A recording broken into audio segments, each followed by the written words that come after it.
I'm Jennifer, and this is my friend Michael. Michael is an arborist with Middle Tennessee Electric. Michael, what does an arborist do? An arborist is a tree expert. We are here to celebrate Arbor Day with you all, and that's because Arbor Day is a really special holiday, all about celebrating trees by planting trees. So first, let's make sure we understand the parts of a tree.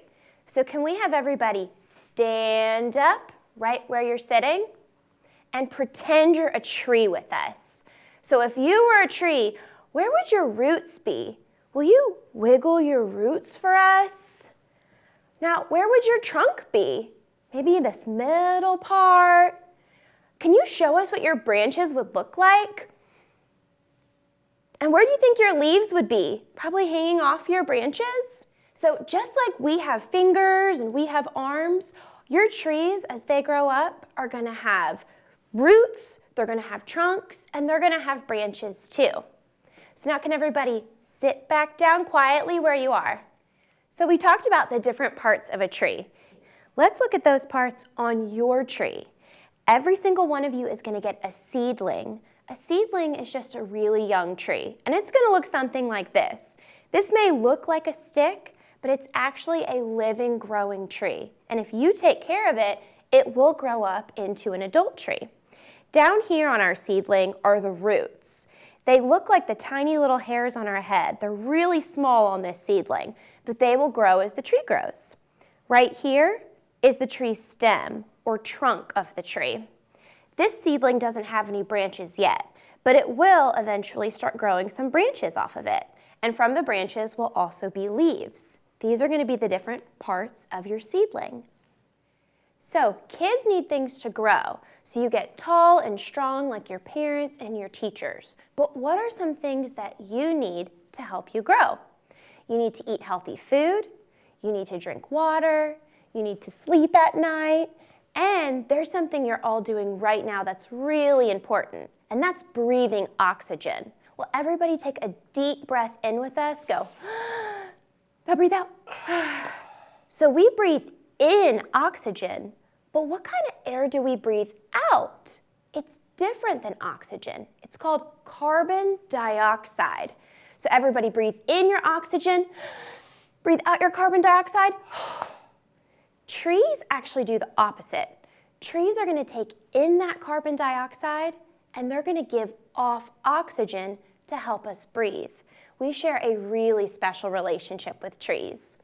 So your little tree, so it can grow big and strong like the ones you see outside, it's going to need that carbon dioxide that you breathe out. It's also going to need sunlight and water and to be planted in the soil. So just like people grow and change over time, your tree is going to grow and change too. We all start out as babies. Now you're in kindergarten and first grade and you're already about this tall. You're getting pretty big. And by the time you're in high school, when you're about maybe 15 to 18 years old, you're going to reach your full height. And just like your parents and your grandparents keep getting older, but they don't get taller anymore, that's going to happen to you too. You'll reach your full height, but then you'll still keep getting older. Our seedling is the same way as us. This tree is going to go through a life cycle. Our seedling started out as a little seed. Now it's a seedling. This is a young tree, kind of like a kindergarten or a first grade tree, but it still has a lot of growing left to go. And if you take really good care of your seedling, it's going to grow and mature into a full-grown adult tree around the age of 15 or 20 years old. Your tree will keep getting older after that, but this type of tree won't keep getting a whole lot bigger. Then after your tree is finishing its life cycle, it's going to drop seeds so new trees can be born. That's what the tree life cycle is all about.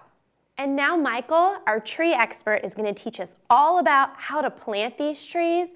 But first, can you teach us about Arbor Day? I sure can.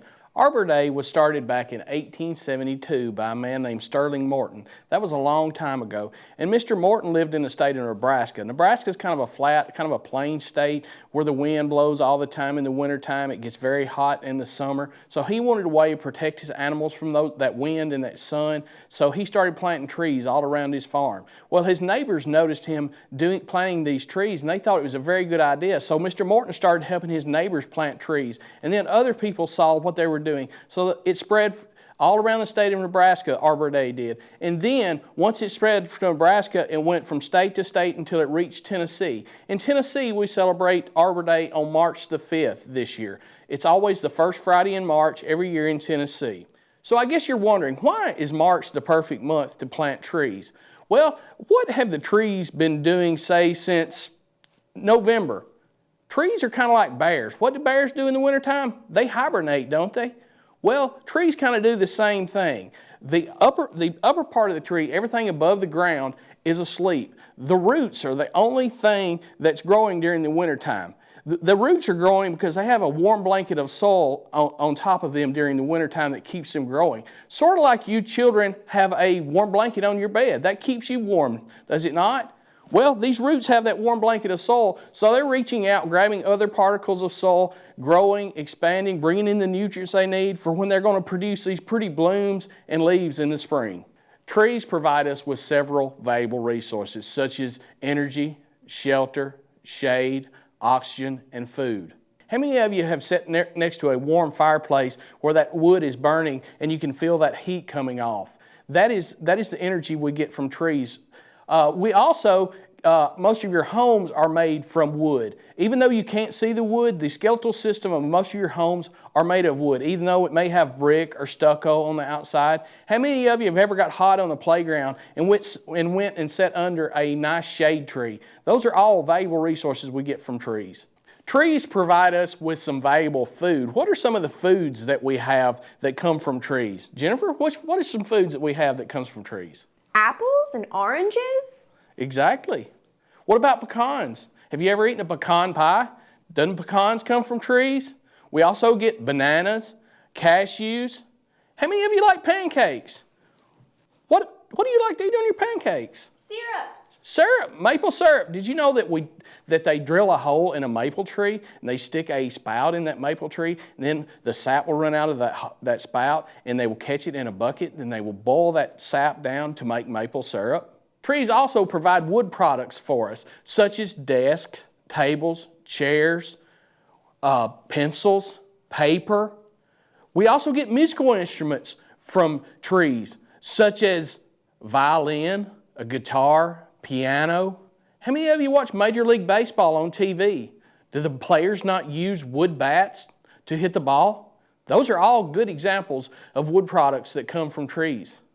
As I mentioned earlier, paper comes from trees. Did you know that you have to cut down trees to make paper? They take those trees after they're cut down, they grind them up into very small particles, they take water, glue, and other chemicals, mix it together, and form these big rolls of paper. Then they can roll that roll of paper out and cut off individual sheets that you can use in the classroom. So the tree you're going to get to take home today is the redbud tree. A redbud tree grows frequently here in Middle Tennessee. They have pretty pink blooms on them in March and April and sometimes May. These leaves that comes out on this tree will be heart-shaped. That's one of the characteristics of the redbud that makes it easily identifiable. The redbud tree will grow to be approximately 15 to 20 foot. Jennifer and I are going to show you about how tall this tree will grow when it's fully mature. The distance from Jennifer to myself is approximately 15 foot. And if you were to take this distance and stand it straight up, that would be how tall your tree will be when it's fully mature. So I guess you're wondering, why does Middle Tennessee Electric care about trees? Well, we don't want larger trees such as oaks, poplars, hickories planted next to the power lines, because those trees will grow up into the power lines, and then we'll have to send a bucket truck out to trim them half their natural size. Small trees like dogwoods and redbuds, they don't grow as tall, so we can plant them closer to the line. Then the bigger trees, we can plant them further away from the lines where they can all reach their natural height. Now that we know about the redbud tree, we're going to teach you how to plant the redbud tree. So the first thing you want to do is to pick a location. Now the redbud tree likes to be in partially shaded areas, but it can be in full sun, but it also needs to be in partial shade. So that means do we want to plant it up next to a big tall tree? No, this small tree needs food and water to grow, and that big tree is going to be taking up most of that water and nutrients, so we need to kind of plant this tree out by itself. We don't need to plant it next to a driveway or near a power line or a cable TV line. We need to kind of plant this tree out by itself. So now that you know where you're going to plant the tree, we need to take the tree out of a baggie. This tree will have little gel around these roots of the tree, though that gel is keeping the tree's roots moist where it can survive until you get it planted. Now, if you don't get to plant this tree for a couple of weeks after you get it from your teacher, you might can take a wet paper towel and wrap around the roots and put it back in the baggie. But we need to get this tree planted within a couple of weeks from when you bring it home from school. When you find your perfect location to plant your tree, you're going to need to dig a hole. And we have brought in a pot today. Well, you can plant this tree in a pot, or you can plant it outside in your yard at home. Some people don't have, they live in an apartment or a place that they're renting and don't want to leave the tree there permanently, so we suggest you can plant it in a pot. And this pot that I've got today will be perfect for the first year or two of its life, but eventually you will have to move it out to something bigger or plant it in a yard somewhere. So when you're planting this tree in a pot, you have to remember the roots on a tree, they grow out, kind of like a pancake shape. They grow all around the tree, and that tree roots help keep the tree stabilized when the wind blows. So when you plant this tree, would you want to plant it like this? Like this? Like this, right?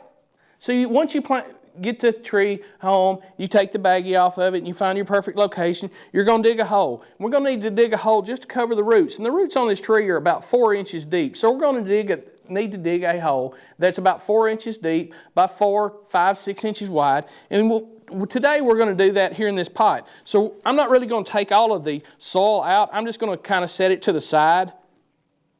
And then we're going to put the tree in the hole. And then we're going to rake the soil back in around that tree. So if the soil is loose, is the tree going to be able to stand up? It kind of wants to lean, don't it? So we're going to need to take our hand and firmly pat this soil down to give it the soil a firm foundation to hold this tree in until its roots can get established. Would you want to stomp the roots of a tree in if you're planting it in your yard?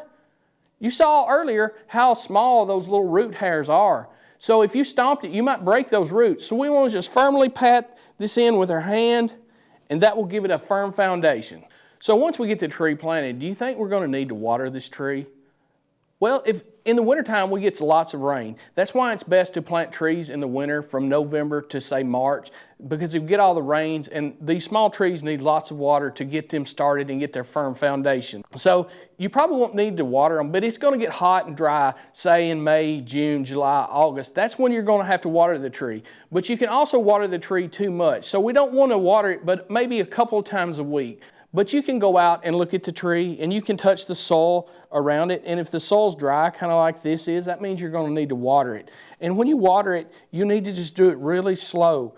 You need to just let it barely trickle out to make sure that the roots can uptake this water. Because the roots of this tree is only going to be about that big, about the size of a softball for the first couple of months of its life. So we need all that water to go to those roots, because those roots is what support the life support part of this tree, and it also anchors the tree. So we need to make sure that we get the water for the tree that it needs. So this tree is going to need to be watered. We're going to need to water it thoroughly and slowly. How many of you drink milk at home and have an empty milk jug? Did you know that you can take this milk jug to water your tree? You can take it over to the sink, take the lid off, you can fill this milk jug up with water, and then take it outside and get a screw, a small screw, and just poke one hole right in the bottom of the milk jug. And then you take the milk jug and you set it right beside the tree. And then that water will just drip out, drop by drop. That way it doesn't run off where the tree can't use it. It's all staying right there in that 6-inch softball size area for the tree to be able to use it. So now that we've learned how to plant our tree from our arborist, it's going to be your turn to take your tree home and plant it. Your teachers are going to give to you your seedling as well as some handouts with information that you're going to get to take home today. And then you're going to need to share this with your parents because they weren't here with us today. And they might have some questions for you about how to plant this tree and take care of it. And when they ask you, what kind of tree is this? You're going to say it's a redbud. So one more thing we want to go over with you all today is how to get your little seedling home safely. Do you think you should just throw your seedling in your backpack and hope that it gets home? Probably not, because if you zip this little guy in your backpack, it's probably going to break. And if your tree breaks, it's probably not going to live. It's really important you take really good care of your tree. So let's ask our friend Michael, how can we get our little seedling home safely? Once your teacher gives you the tree, you put the tree in your hand and you'll put it between your arm and your body. That way when you walk, it's upright. If we were to walk with it like this, we might injure the tree or injure another classmate. So we don't want to do that. We want to carry the tree just like this in between your arm and your body. That way when you walk, it's protected. When you get on the bus, do we need to be sword fighting or pretending this is a stick or a bat? No, we don't want you to do that. We want to make sure that you take care of this tree, because if the bus driver sees you horseplaying with this tree, they're probably going to call us and tell us not to bring the trees next year. And we've done this program for many years and we want to continue to do this. So make sure you take care of your tree responsibly. We hope you have fun planting your tree and take really good care of it. So as you grow up, you get to watch your tree grow up too. Maybe each year after this, you can plant a tree to celebrate Arbor Day. Thanks so much for listening today. Thank you.